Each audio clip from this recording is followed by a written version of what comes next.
রাজ্যের রাজনীতিতে নতুন সমীকরণ কি তৈরি হচ্ছে? আইএসএফ বাম জোট নিয়ে এখন জল্পনার তুঙ্গে। অনেকেরই প্রশ্ন উঠছে যে এই বিষয়কে কেন্দ্র করে, আর আজকে বড় বার্তা দিলেন আইএসএফ এর চেয়ারম্যান নওশাদ সিদ্দিকী। সারা রাজ্য জুড়েই জোট হবে। বিজেপি তৃণমূলের বিরুদ্ধে সারা রাজ্য জুড়ে লেফট ফ্রন্ট, আইএসএফ আরও অনেক সামাজিক সংগঠন যুক্ত হচ্ছে, আরও অনেক রাজনৈতিক দল আছে।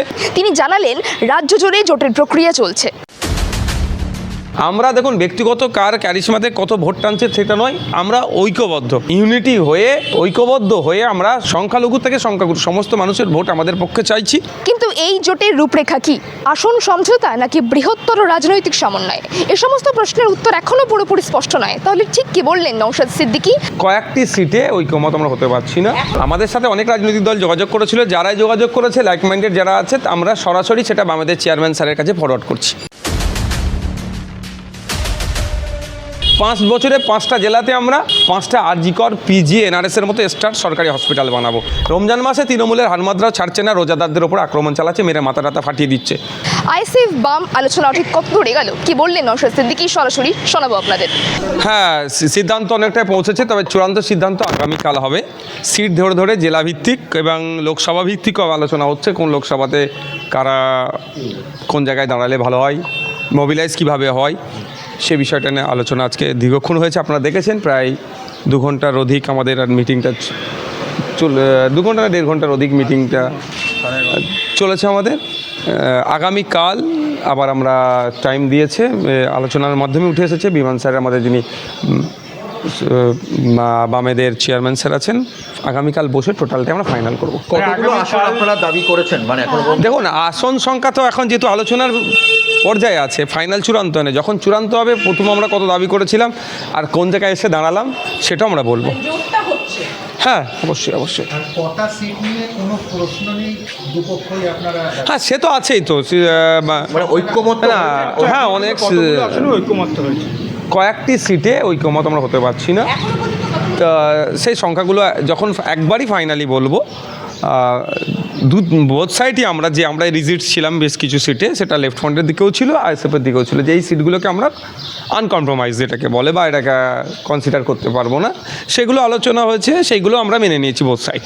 আচ্ছা, বামফ্রন্টের সঙ্গে ফরওয়ার্ড ব্লকের একটা সমস্যা তৈরি হচ্ছিল, একই আসন যদি ফরওয়ার্ড ব্লকও দাবি করে এবং আইএসএফও দাবি করে, সেক্ষেত্রে তো একটা সমস্যা তৈরি হচ্ছে। না, 2021-এ যেটা হয়েছিল আপনারা দেখেছিলেন, বামেরা আমাদেরকে সিট দিয়েছিলেন আপনার দেগঙ্গা, সেখানে ফরওয়ার্ড ব্লকও প্রার্থী দিয়েছিল। ওই ধরনের আর না এবছরে হয়, সেই জন্য একটু আলোচনা আমাদের বেশিক্ষণ লাগলো। সর্বাত্মক জোট হচ্ছে, এটা কি আমরা বলতে পারি? অবশ্যই সারা রাজ্য জুড়েই জোট হবে।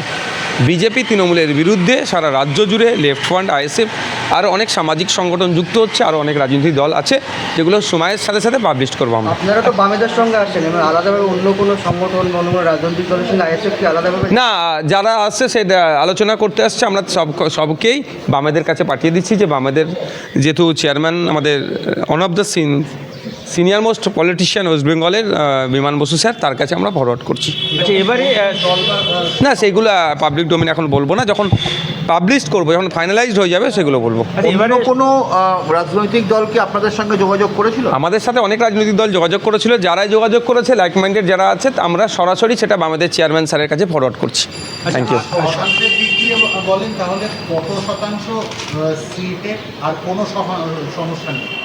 দেখুন, ওটা এখন বলবো না, আগামীকাল মিটিং বসবো, তারপরে ফাইনাল। আচ্ছা, এবারে নির্বাচনে সংখ্যালঘু ভোট একটা বড় ফ্যাক্টর, এবং এই ভোটগুলো টানতে যে জোট হচ্ছে, জোট ঐক্য, এই জোটের মধ্যে কাদের পক্ষে সবচেয়ে বেশি ভোট টানার পক্ষে উপযুক্ত বলে? দেখুন, সংখ্যালঘু বা সংখ্যাগুরু কারা শান্তিতে আছে ওয়েস্ট বেঙ্গলে লাস্ট 15টা বছর ধরে বলুন তো? কেউ শান্তিতে আছে? শিক্ষা, স্বাস্থ্য, কর্মসংস্থানের যে দুরবস্থা, প্রাইমারি স্কুল প্রায় 25,000 বন্ধ হয়ে গেছে ওয়েস্ট বেঙ্গলে। শুধু কি সংখ্যালঘু মুসলমানদের বাড়ির ছেলেমেয়েরা স্কুলে যেতে পারছে না? প্রান্তিক সমাজের, শ্রমজীবী সমাজের মানুষের ছেলেমেয়েরা, সেখানে হিন্দু, মুসলমান, জৈন, খ্রিস্টান সবাই আছে। সরকারি হসপিটালে গেলে স্বাস্থ্য পরিষেবা ঠিক করে আমরা পাচ্ছি না। শুধু কি মুসলমানরা স্বাস্থ্য পরিষেবা পাচ্ছে না, নন মুসলিমরা কি পাচ্ছে না? আমরা দেখুন ব্যক্তিগত কার ক্যারিশমাতে কত ভোট টানছে সেটা নয়, আমরা ঐক্যবদ্ধ হয়ে আমরা সংখ্যালঘু থেকে সংখ্যাগুরু সমস্ত মানুষের ভোট আমাদের পক্ষে চাইব, এবং আমাদের ম্যানিফেস্টো থাকবে, সেখানে আমরা কি করতে চাই। তার মধ্যে একটা কথা শুধু বলতে পারি, একটা সরকার আসলে 5 বছর সময় পাই। 5 বছরে 5টা জেলাতে আমরা 5টা আরজিকর, পিজি, এনআরএসের মতো স্টার সরকারি হসপিটাল বানাবো।